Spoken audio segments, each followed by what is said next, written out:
이번 주간이 저녁 기도회인데요. 되게 부담되고 민감할 수 있는 주제들로 대화를 나눌 예정입니다.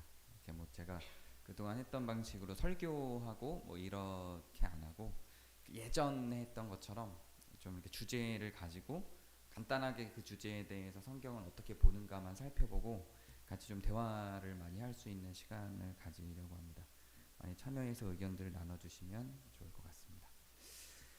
네, 오늘 아모스 9장 14절 우리 함께 읽겠습니다. 시작. 내가 내 백성 이스라엘이 사로잡힌 것을 돌이키리니 그들이 황폐한 성읍을 건축하여 거주하며 포도원들을 가꾸고 그 포도주를 마시며 과원들을 만들고 그 열매를 먹으리라. 아멘. 오늘은 개혁 후의 모습에 대해서 주제를 가지고 이야기를 나누려고 합니다. 아모스는 소선지자 중에 한 명이고요. 지금 저희가 보는 성경에서는 순서가 뒤쪽에 있지만 그 소선지자들 중에서는 시대적으로 기록된 기록으로는 제일 먼저 기록된 소선지서입니다. 그동안 저희가 계속 대선지자들 중심으로 좀 살펴봤고 이제 본격적으로 그 소선지자들에 대한 그 내용들을 살펴보게 되는데요. 아모스는 개혁을 시도했다가 사형당한 선지자입니다. 근데 무엇이 개혁의 대상이었는지를 살펴보는 게 오늘 좀 중심축이 될 것 같습니다.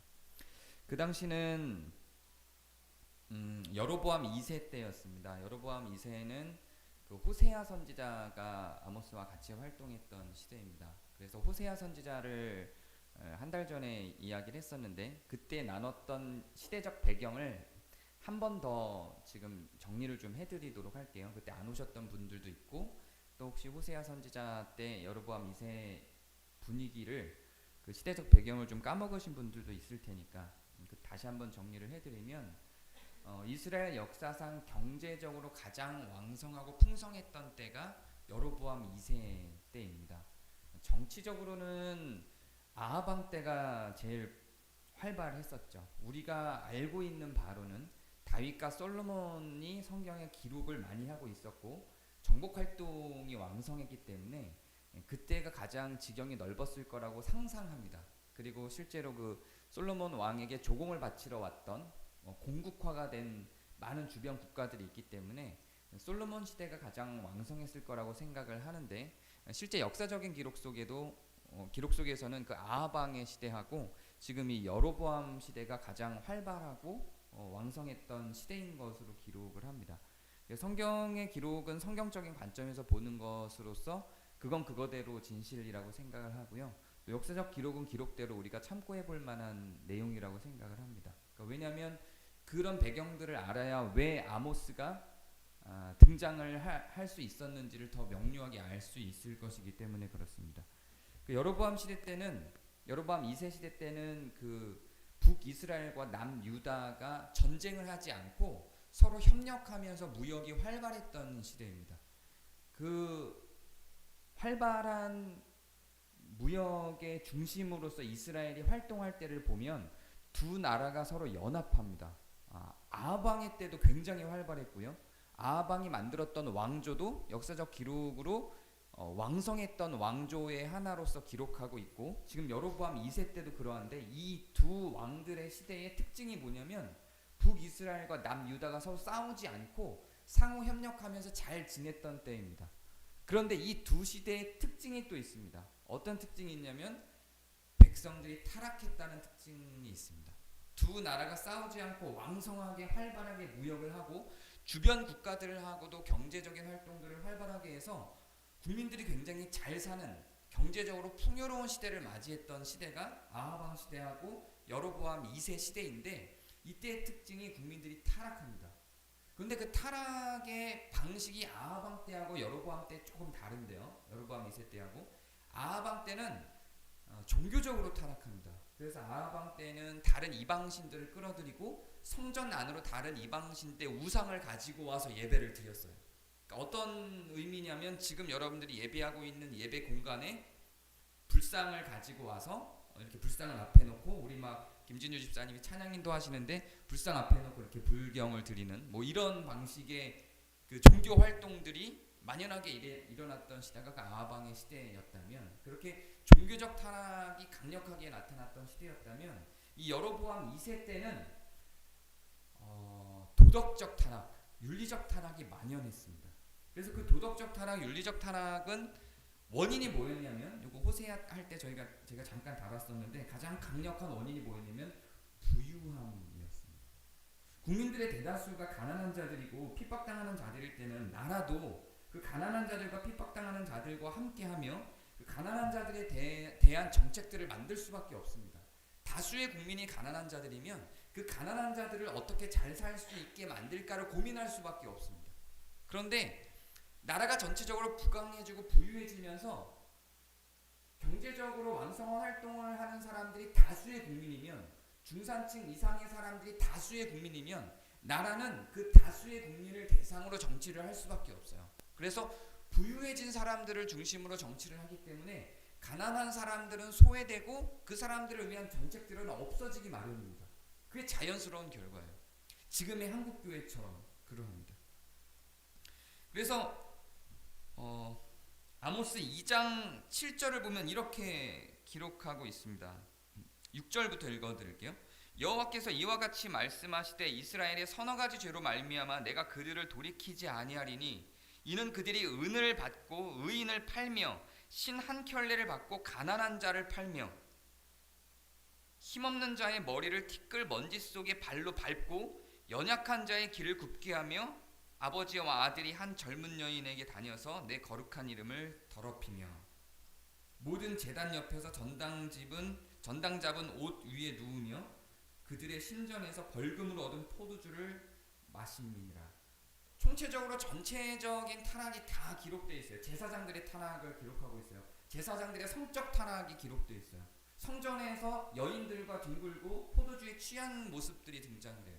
그리고 가난한 자들과 힘없는 자들을 핍박하고 그들을 밟고 그들의 길을, 연약한 자들, 힘없는 자들, 가난한 자들의 길을 굽게 한다고 기록하고 있어요. 이게 여로보암 2세 때의 시대적 배경, 성경이 기록하고 있는 시대적 배경입니다. 그런데 가장 경제적으로는 부유하고 부강했던 때입니다. 계속해서 아모스가 부름받은 원인에 대해서 가난한 자들에 대한 경고, 가난한 자들의 핍박에 대한 경고를 성경에서 가장 강하게 말하는 성경이 두 군데인데요. 이사야하고 아모스가 그러합니다. 근데 이사야는 귀족이었어요.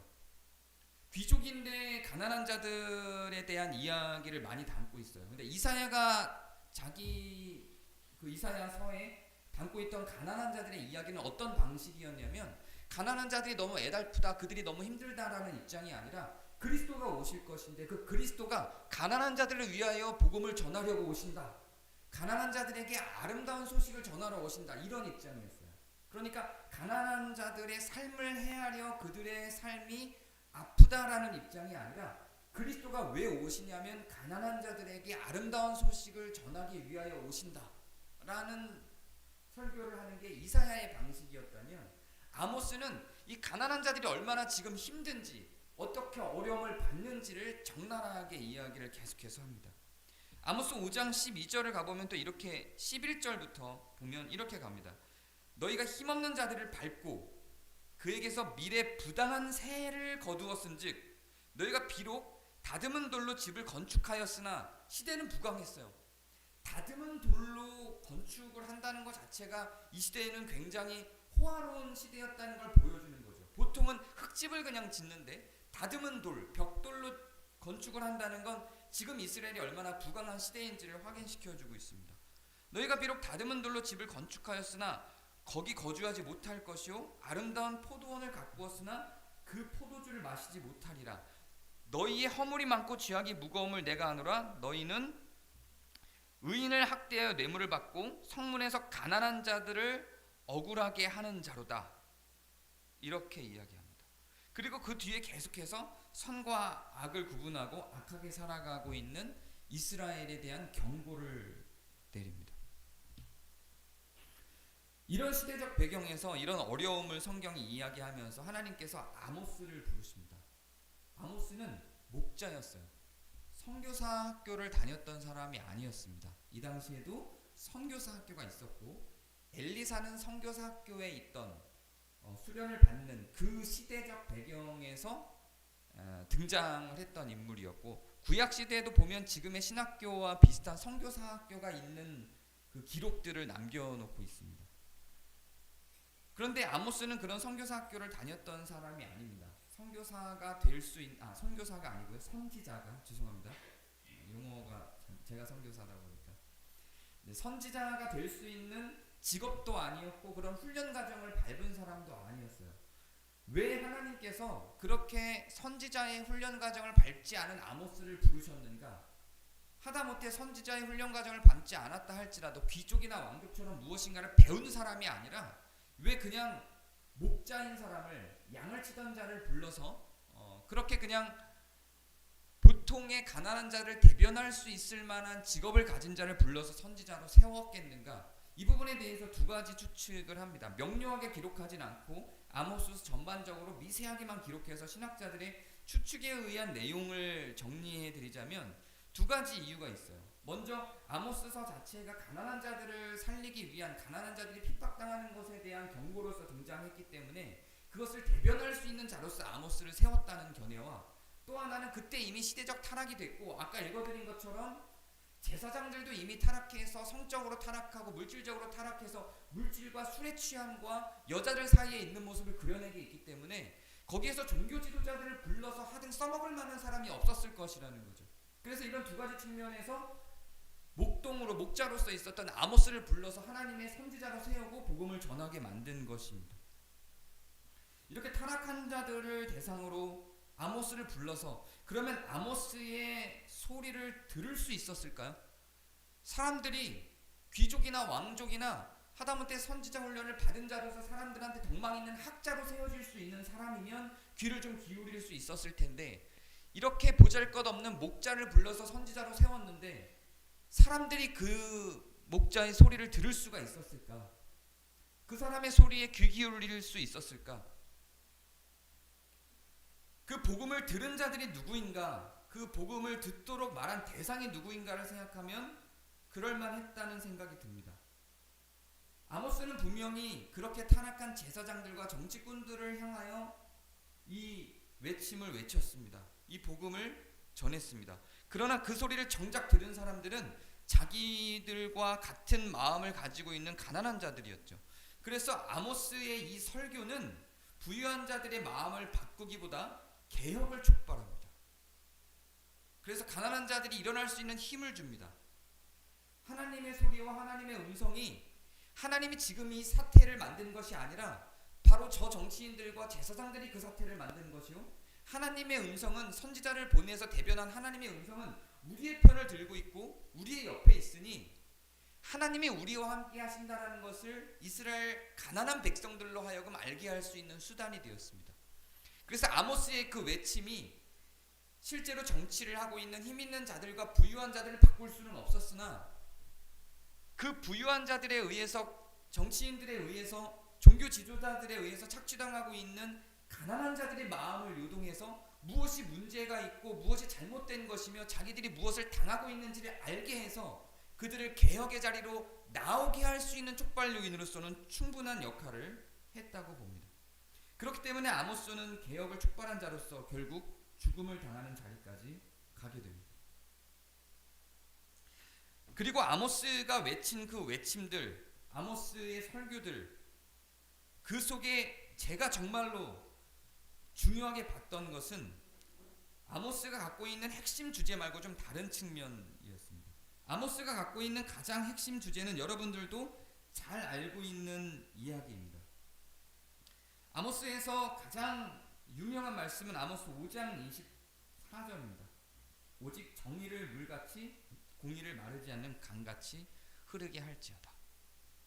하나님의 복음이나 하나님이 하나님 되심이나 하나님의 구원이나 하나님의 주권을 이야기하는 게 아니라 아모스는 정의와 공의를 이야기하는 성경이었습니다. 정의와 공의를 이야기하는 것도 결국 하나님의 주권을 이야기하는 것입니다. 아모스서를 잘못 읽어서 아모스서가 그리스도에 대한 연결고리를 갖지 않는 것으로 설교를 하는 것에 대해서 부정하거나 부당하게 생각하시는 분들이 많으나 아모스서에서 공의와 정의를 설교하는 것 자체가 결국은 하나님의 주권을 이야기하는 것입니다. 하나님의 주권이라고 하는 것은 하나님 뜻대로 모든 것을 해라는 의미가 아니라 하나님이 원하시는 하나님의 통치가 이 땅에 온전히 실현되는 것이 바로 하나님의 주권 사상의 핵심적인 맥락입니다. 그렇다라고 한다면 하나님이 통치의 근간으로 삼고 그걸 원하시는 공의와 정의가 실현되지 않는 시대야말로 하나님의 주권을 상실한 시대인 것입니다. 그래서 아모스는 하나님의 주권을 살리기 위하여 이 공의와 정의를 계속해서 설교를 합니다. 그래서 정의가 물같이 마르지 않는 강같이 공의가 흐르게 한다고 합니다. 그게 하나님의 뜻이고 그게 개혁 이후에 하나님께서 원하시는 세상이에요. 근데 이 시대는 가난한 자들, 힘없는 자들이 계속 핍박당하고 자신들의 설 자리를 잃어버리는 상황들, 토지를 잃어버리는 상황들에 대해서 경고를 하고 있고 그들의 세금을 강하게 매겨서 그들이 먹고 살 수 없게 만든 것들을 적나라하게 직접적으로 지적을 하기 때문에 정의와 공의가 상실되어 있다고 아모스는 주장하고 있는 것입니다. 여기서 정의와 공의는 이것도 제가 앞선 설교에서 설명했던 내용이기 때문에 간단히 설명하고 들어가면 체다카라는 말하고 미슈파트라고 하는 원어를 갖고 있고요. 요거는 우리나라 말의 정의와 공의로 충분히 설명하기 좀 미흡한 부분들이 있어서 그 원어를 조금 더 해석해드리면 체다카는 일종의 선행의 의미입니다. 실제로 우리가 일상 속에서 베풀어지는 행동으로서 나타나는 정의와 공의의 의미가 체다카이고요. 미슈파트는 법적인 선언으로서 판사가 재판관이 이거는 옳다 그르다라고 판결 내려질 수 있는 의미로서의 정의와 공의입니다.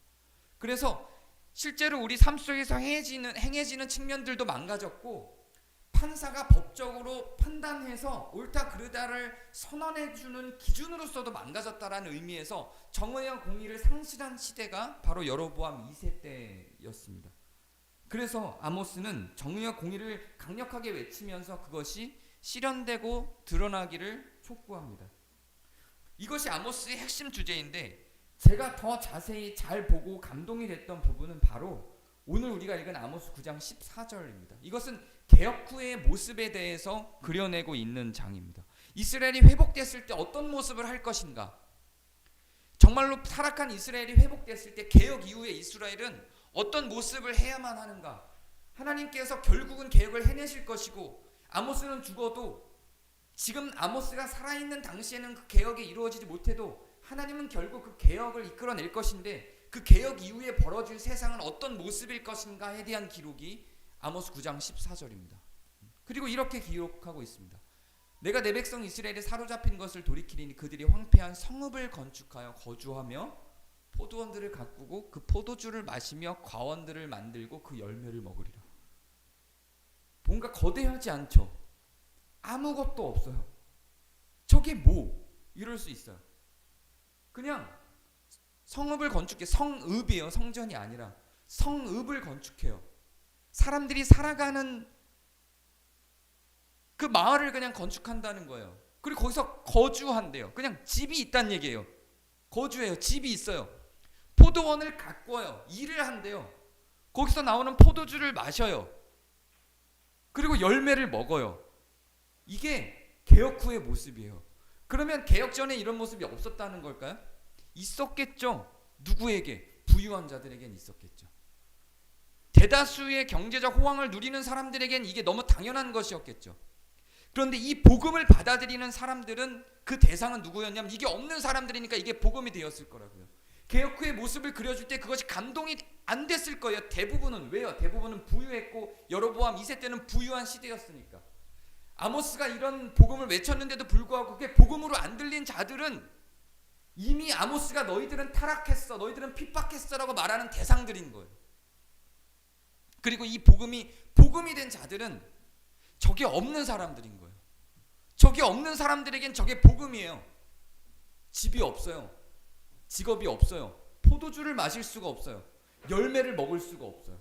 이런 사람들에게는 저게 복음이에요. 복음은 그런 거예요.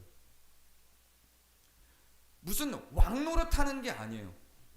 개혁 후의 모습이 그런 거예요. 개혁 이후에 그리스도요, 나에게 어떤 자리를 주겠습니까? 누가 더 높습니까? 내가 오른쪽입니까? 내가 왼쪽입니까? 라고 물어보는 방식으로서 개혁 후의 모습을 그리는 건 개혁을 너무 잘못 이해하고 있는 거예요. 개혁의 대상은 내가 그 개혁 후에 어떤 자리에 있는가가 아니에요. 개혁 후의 모습에서 그려지는 것은 공의와 정의예요. 공평과 정의예요. 개혁 후에 나에게 하등 쓸모없는 변화들만 있을 수도 있어요. 개혁 후의 모습이 나한텐 전혀 상관없는 것일 수도 있어요. 내가 개혁에 동참할 만한 어떤 근거도 없을 수 있어요. 개혁 후의 모습이. 개혁 후의 모습이 포도주를 먹고 과일을 먹을 수 있는 거래요. 집이 있는 거래요. 내가 거주할 공간을 마련할 수 있는 게 개혁 후의 모습이래요. 나 집이 있는데? 나 지금도 얼마든지 포도주를 마실 수 있고, 난 지금도 얼마든지 열매를 먹을 수 있는데 내가 못하러 개혁에 동참을 해. 나 개혁 동참 안 해. 이렇게 가는 거예요. 그러면 아모스 시대의 입장에서 보면 둘 중에 하나인 거죠. 핍박하는 자이거나 핍박당하는 자이거나, 이것이 복음으로 들렸거나 이것이 쓸데없는 말이거나, 이렇게 구분이 되는 거예요. 우리도 너무 절실히 개혁을 꿈꾸죠. 지금 시대가 타락했다고 부정할 수 있는 사람이 없죠. 부정할 수 있는 사람이 없어요. 개혁을 꿈꿔요. 뉴스에선 들려오는 소식들을 보면 개혁이 정말 필요해 보여요. 정말 개혁이 필요해 보여요. 가난한 자들이 넘치고 망해서 경제적인 파탄 때문에 자살하는 사람들의 소식들이 들려오고요. 교회는 타락해서 목회자들의 성범죄 현장들이 계속 기사화가 되고요. 교회는 타락해서 총회를 통해서 계속해서 교회의 세력을 확장시키는 것만 신경 쓰고, 정작 교회가 해야 할 그 자리, 하나님의 복음이 이 땅에 온전히 서서 공평과 정의가 실현되는 일들에는 관심이 없는 교회들의 모습이 나타나고요. 개혁해야 될 게 너무 많은 게 눈에 보여요. 그렇죠? 논리적으로는. 그런데 우리는 사실은 그렇게 보이는 것에 비해서, 그렇게 말하는 것에 비해서 별로 사실은 관심이 없어요. 왜냐하면 우리는 그렇게 타락한 교회에 있지 않거든요. 그렇다고 생각하거든요. 왜냐하면 우리는 포도주를 마실 수 있거든요.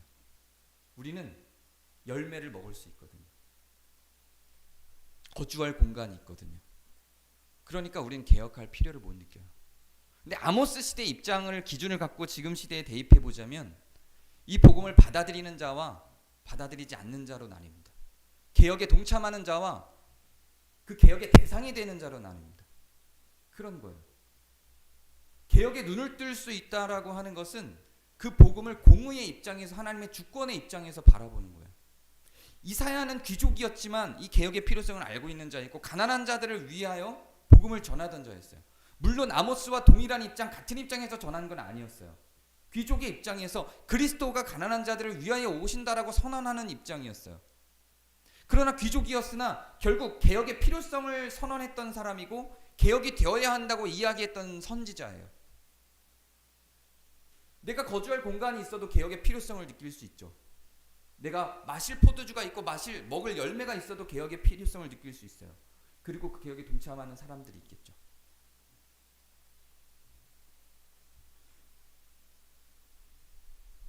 저는 아모스가 전해주는 그 요절 중에 이게 저는 가장 핵심이라고 생각해요. 정의를 물같이 공의를 마르지 않는 강같이 흐르게 할지어다라고 하는 게 이것의 핵심이겠죠. 이것의 더 높은 가치겠죠. 그런데 그건 너무 추상적이에요. 뭐가 정의인지, 어떻게 공의를 해야 될 건지, 그 공의의 기준을 어떻게 담을 것인지에 대해서 그냥 그 의견에 동의하는, 이 공의와 정의가 실현되어야 한다는 어떤 그냥 이데올로기에, 그냥 이상적인 세상의 모습에, 그냥 추상적인 명제에, 그 문장에 동의할 뿐인 거예요. 근데 그런 게 아니에요. 그래서 어떤 모습일 것인데가 우리를 움직이게 만드는 거예요. 근데 어떤 모습일 것인데라고 물어봤을 때 우리에게 이익이 없으면 안 움직인다니까요. 안 움직여요. 세상은 타락했어 라고 말하지만 움직이지 않아요. 왜요? 내가 움직이지 않아도 타락 후에 회복될 모습이 나에게 어떤 결정적 영향을 주지 않거든요. 뭐 집을 하나 딱 주거나 차를 하나 딱 주거나 뭐 나의 지위를 높여서 그리스도의 오른쪽에 앉게 해주거나 그런 약속이 없어요. 내가 헌신해서 개혁에 동참해도 나는 이미 있는 거주할 공간이 없는 어떤 자에게 주는 거예요. 그냥 나는 이미 먹을 수 있는 열매와 포도주를 그게 없는 어떤 자에게 주게 하는 게 개혁의 동참이거든요. 나는 이미 누리고 있는 공평한 민주적 운영을 하고 있는 교회에서의 삶을 다른 교회에 아직 그것을 누리지 못하는 사람들에게 계몽하여 그것들을 알게 해주는 것이거든요. 나는 이미 다 누리고 있어요. 그러니까 나에게 하등 중요하지 않아요. 개혁은 필요하고 중요하다고 말은 외치지만 난 이미 거주할 공간이 있고 먹을 것이 있고 타락하지 않은 민주적 운영을 하는 교회 안에 있기 때문에 개혁의 필요성이 우리의 삶으로 들어오지 않아요. 만약에 여러분이 정말로 세습을 하고 목회자가 교회 헌금을 마음대로 100억씩 200억씩 운용을 하고 목회자가 성적으로 타락해서 교인들의 누군가와 바람이 나서 추행했다는 게 확인이 되고 이런 교회에 있다면 여러분 어떻게 하시겠어요? 움직이겠죠. 둘 중에 하나로 움직이겠죠. 떠나거나 개혁하거나 그렇게 움직이겠죠. 근데 지금 이 세상에 그게 일어나고 있다니까요. 일어나고 있어요. 집 없는 자들이 있고요. 거주할 공간이 없는 자들이 있고요. 열매를 먹을 수 없는 자들이 있어요. 이 세상에. 이렇게 풍요로운 세상에. 암모스 시대처럼 이렇게 풍요로운 세상에, 여로보암 2세 때처럼 그렇게 풍요로운 세상에도 하나님께서 가난한 자들이 있다, 너희들이 핍박하고 있다라고 얘기하는데 무슨 소리예요? 우리는 그 어느 때보다 잘 살고 있어요 라고 외치는 그 시대의 백성들처럼 지금도 있는 거예요. 그리고 또 아모스가 계속해서 설교한 것처럼 성적으로 타락하고 재정적으로 타락한 그런 제사장들이 있어요. 그런 통치자들이 있어요. 우리 눈으로 봐요. 근데 우리는 상관이 없어요. 그런 거예요. 누가 여기에 이 개혁에 동참하고 어떤 모습이 개혁 후에 펼쳐지냐면 이게 필요하고 이게 복음인 사람들이 여기에 동참하는 거예요. 그리고 개혁 후에 펼쳐질 저 모습이 정말 복음인 사람들이 저기를 향해서 눈을 뜨는 거예요. 심지어는 그리스도도 오시면서 그렇게 이야기를 하시죠. 가난한 자들에게 복음을 전하게 하시려. 이 가난한 자들이 갖고 있는 함의가 뭐냐, 어떤 의미가 있느냐, 이 가난한 자들, 그리스도가 오시면서 가난한 자들에게 복음을 전하려고 하시려고 오셨다라고 할 때 그리스도가 말한 그 가난은 대상이 뭐냐, 마음이 가난한 거냐, 실제로 가난한 거냐, 뭐 이런 여러 가지 학자들의 논의들이 있어요. 저는 당연히 다 포함된다고 생각해요. 당연히 마음이 가난한 것이고요. 그리고 실제로도 가난한 사람들을 당연히 자연스럽게 포함한다고 생각합니다. 그것이 필요한 사람들에게 오는 거예요. 그게 갈급한 사람들이 오는 거예요. 그렇게 해서 변화됐을 때, 개혁됐을 때 모습이 갈급한 사람들에게 오는 거예요. 그게 나에게 이미 있다고 해도 하나님의 주권과 하나님의 공의와 정의가 실현되기를 열망하고 그것이 어떤 가치를 지니고 있는지를 아는 성도라면 그것이 나에게 이미 있다고 해도 거기 동참을 하는 거예요. 그것이 신앙이에요. 마치 신앙이라고 하는 게 내가 천국 들어가는 티켓을 따는 것으로만 생각하면 이미 우리는 믿음이 있고 하나님이 가르치신 대로 하나님의 말씀대로 의롭게 살아가려고 하는 의지가 있기 때문에 나는 천국을 들어간다라고 하는 어떤 티켓의 확보, 그러면 우리 신앙은 이미 끝났죠. 우리 신앙은 더 이상 할 게 없어요. 그러니까 교회 오는 것이 의미가 없고 말씀을 보는 것이 의미가 없고 기도와 찬양 가운데로 들어오는 게 아무 의미가 없고요. 이 세상을 개혁하고 하나님의 공의와 정의가 이 세상에 만연할 때까지 움직이고 개혁하고자 하는 의지가 없죠, 우리한테. 왜요? 나는 이미 티켓을 땄거든요. 근데 신앙은 그런 게 아니로 끊임없는 성화와 나 혼자만이 아닌 시대적인 변화와 열매와 포도주가 없는 사람들과 거주할 공간이 없는 사람들과 나는 연민의 마음으로 묶여 있으며 공평과 정의를 이야기하는 하나님의 뜻이 곧 내 뜻으로서 하늘에서 이루어진 뜻이 땅에서도 이루어지게 하는 것이 성도의 삶일 때, 그 삶에 동참했을 때 물질적인 풍요가 아니라 진짜 성도로서의 행복이 오는 것을 정말 신뢰하는 마음이 있으면 사실은 이 개혁에 동참을 하죠. 정말 개혁이 필요한 시대라고 외친다면 외침에서 끝나지 않고 인정해서 끝나지 않고 동참을 하죠. 근데 그게 쉽지가 않죠. 아모스가 한 얘기지 제가 하는 얘기가 아닙니다. 저도 못하고 있고요.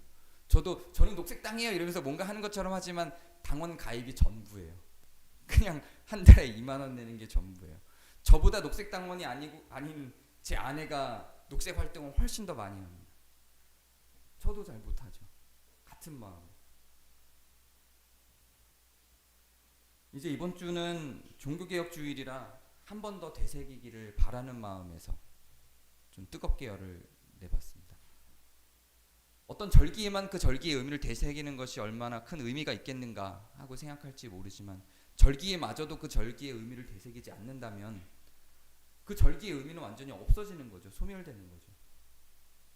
이 종교개혁 주간만이라도 우리가 우리의 삶에서, 우리 사회에서, 우리 교회에서, 이 시대의 한국 교회에서 개혁할 요소들이 무엇인가, 그리고 그 이후의 모습들이 나에게 하등 도움이 되지 않을 만한 것들이라 할지라도 아모스의 외침을 기억하면서 또 우리와 한몸된 어떤 지체된 대상들이 저 개혁 후의 모습을 복음으로 받아들이는 그 마음을 우리 마음으로 한 몸으로 받아들이면서 개혁에 같이 한 걸음 다가가고 눈을 열 수 있는 주간이 되었으면 좋겠습니다. 자, 기도하겠습니다. 은혜 하나님, 목자를 부르셔서, 목동을 부르셔서 복음을 전하시고 개혁을 외치신 주님의 마음을 우리가 헤아려 봅니다. 이미 우리에게 주님의 은혜가 가득하고 만연하며 주님의 뜻을 추구하고 따라가는 삶이 우리 안에 충분하다 할지라도 이 개혁 후의 결과들을 보고 목마라하며 메말라하는 이 개혁의 필요를 느끼는 수많은 사람들과 함께 걸어가게 하여 주시고, 또 진실로 이 개혁의 뒷모습을 필요로 하는 수많은 사람들과 동행하여 주시고 마음을 위로하여 주시고 힘을 주시고 이 개혁의 결과들을 속히 삶에 담을 수 있는 나를 만나게 인도하여 주시옵소서. 우리 구주 예수 그리스도의 이름으로 기도합니다.